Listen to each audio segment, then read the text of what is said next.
நம்முடைய ஸ்தாபனங்களில் சமாதானம் வரணும், திருச்சபையில் சமாதானம் வரணும், நம்ம குடும்பத்தில் சமாதானம் வரணும். சமாதானத்தை கெடுக்கக்கூடிய எல்லா காரியத்தையும் தேவன் அப்புறப்படுத்தணும்.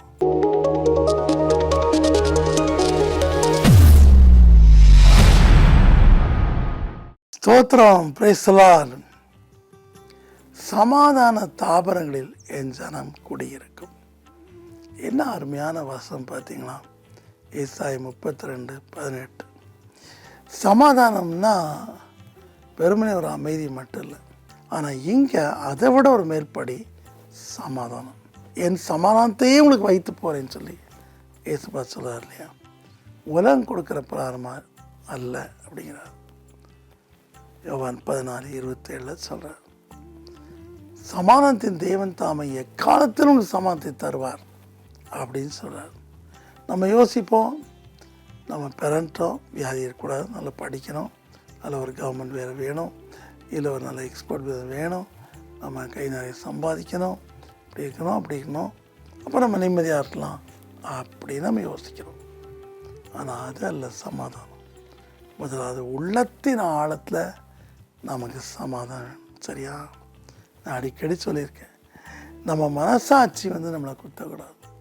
நான் திரும்பவும் சொல்கிறேன், மரண தருவாயில் ஒரு சின்ன பாவம் கூட மன்னிக்கப்படாமல் இருந்தால் கூட அது உங்களை குத்தும்.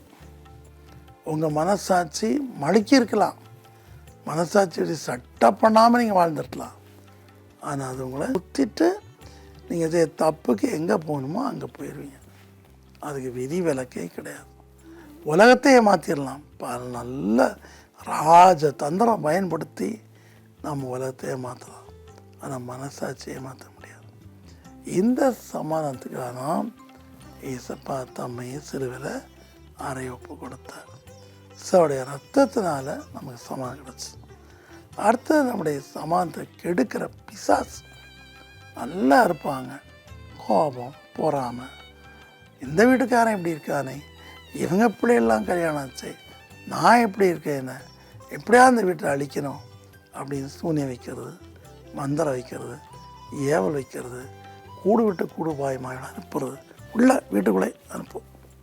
சிலது மிருகங்களாக வரும், சிலது ஒரு கிளவி மாதிரி வரும், சிலது பார்த்திங்கன்னா ஆம்பளையாகவே வரும், சிலது பார்த்திங்கன்னா தள்ளப்பட்ட தூணாகவே வரும். இதெல்லாம் நான் பார்த்துருக்கேன். ஸோ பிசாசு நம்ம வளர்ச்சியை கெடுக்குது, நம்முடைய முன்னேற்றத்தை கெடுக்குது. இது எதனால் வருது? போறாமல் இல்லையா? பட் இன்றைக்கு இயேசுப்பா பேசும்போது பணத்தினாலேயோ படிப்பினாலேயோ மற்றதுனாலே நமக்கு சமாதானம் வரப்போகிறதில்ல.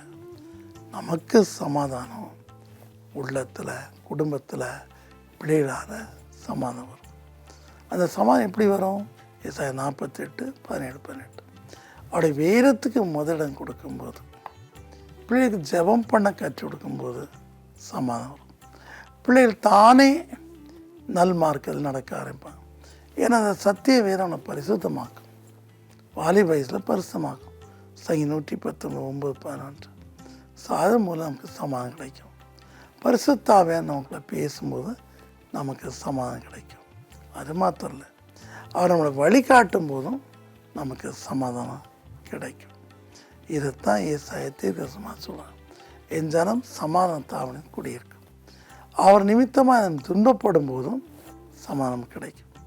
ரோமர் 16:20 படி சாத்தானை காலின் கீழ் நசுக்குவார். ஸோ ஏசப்பா சீசலை விட்டு பிரியும்போது என் சமாதானத்தையும் தரேன், நான் வருவேன் உலகத்தின் கடைசி நாள் பரியந்தம் உங்களோடும் என விசுவாசிகளோடும் இருப்பேன் சார்.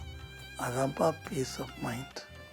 ஒரு பெரிய அட்மினிஸ்ட்ரேட்டிவ் ஆஃபீஸர், பெரிய ஓனர், பெரிய தான் ஓனருக்கு இருக்க சமாதானத்தை விட அப்படி ஒரு இன்ஸ்டியூட்டில் சாதாரண வேலை செய்கிற கிளர்க்குக்கு இருக்கிற சமாதானம் அவங்களுக்கு இருக்காது. நான் பல இடங்களும் நான் பார்த்துருக்கேன். சாதாரண வேலை தான் செய்வான், ரூம் பாயாக இருப்பான். எப்படிப்பா இருக்க அப்படின்னு கேட்பேன். நல்லா இருக்கேன் சார். பத்துமா, இந்த சம்பளம்லாம் பத்துமா, நீ எப்படி இருக்க? போதும் சார். சாப்பாடு கொடுக்குறாங்க, ஏதோ கையில் 10-15 கொடுக்குறாங்க. எங்கள் அம்மா அப்பா 2 பிள்ளைகளை படிக்க வைக்கிறேன், போதும், அதுக்கு மேலே நான் எதிர்பார்க்கல அப்படிமா. எனக்கு ஆச்சரியமாக இருக்கும்.